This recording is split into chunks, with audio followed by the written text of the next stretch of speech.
Cohen, moi je suis tombé des nues en voyant ça. Ça veut dire, alors vous le savez, je mange pas de viande, ça fait 2 ans et demi, mais je pense aux gens qui sont musulmans, je pense aux gens qui sont juifs. C'est qu'aujourd'hui, quand ils mangent un yaourt light, ils mangent du porc.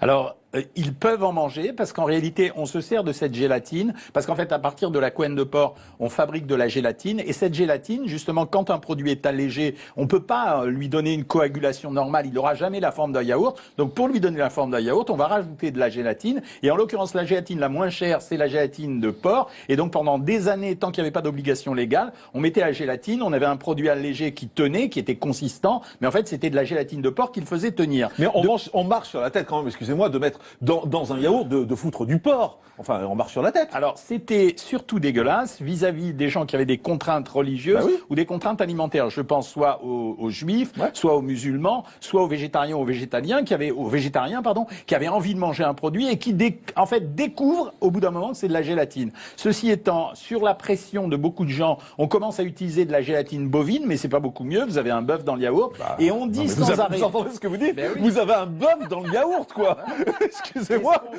Et ce qu'on fait à l'heure actuelle, c'est qu'on est en train de faire pression sur les industriels pour leur dire utiliser de la gélatine végétale. Sauf que la réponse des industriels, c'est de dire, comme par exemple la Gare-à-Gare, c'est de dire oui mais c'est super cher, ça va faire monter le prix du yaourt. Oui mais ok, ça serait 1 plus sain, 2 plus naturel et troisièmement probablement équivalent sur le plan du goût et de la consistance. Mais pour faire des yaourts, on est obligé de mettre de la gélatine? Pour faire des produits light, certains produits light, si vous ne rajoutez pas un épaississant, le produit n'a pas de tenue. Ça veut dire que vous allez prendre du lait à 0%, vous allez mettre un ferment à l'intérieur, mais on n'arrivera pas à le coaguler, donc vous aurez une espèce de magma liquide. Donc, et eux, ils ont besoin de faire croire que ce produit ressemble à un vrai yaourt, donc on va rajouter de la gélatine. Mais il n'y a pas que dans le yaourt, c'est-à-dire que vous allez le trouver par exemple dans certaines marques de raviolis, où on va, pour faire une sauce épaisse, on va mettre ça. Vous allez même s'ils ne sont pas la viande. Bien sûr. Donc un ravioli aux légumes, on peut trouver du porc. Bien sûr. Vous allez le trouver dans les plats tout préparés, tout ce qui est plat préparé, ou de temps en temps pour donner de la consistance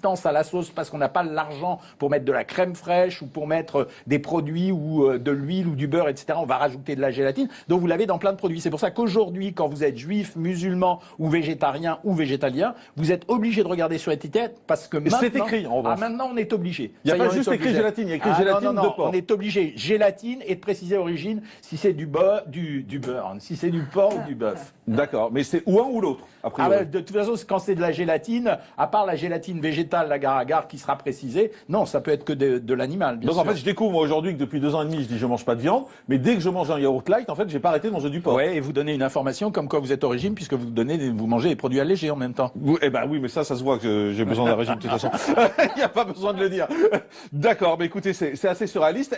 Aujourd'hui, à part la Gare-à-Gare, là, c'est ça ce que vous appelez la Gare-à-Gare, c'est le seul moyen de faire des produits on peut rajouter aussi des amidons transformés, c'est-à-dire l'amidon transformé, c'est le produit qu'on trouve notamment dans les pommes de terre. C'est des sucres qu'on va utiliser, qui vont se mélanger, qui vont épaissir la sauce, comme les ménagères qui utilisent, ou les gens qui font la cuisine à la maison, la maïzena ou la farine qui va servir à épaissir un produit. Et dernière question pour conclure, vous dites aux gens aujourd'hui arrêtez de manger du light en fait. Si oui, clairement, arrêtez de manger du light, arrêtez de mettre des édulcorants dans vos produits. On a une nouvelle notion à l'heure actuelle, les édulcorants vous empêchent de manger certes du sucre, mais ils renforcent la tendance à manger du gras. Merci docteur Jean-Michel Cohen, nutritionniste, d'avoir été avec nous avoir appris qu'il y avait un bœuf dans nos yaourts ou du porc dans nos yaourts.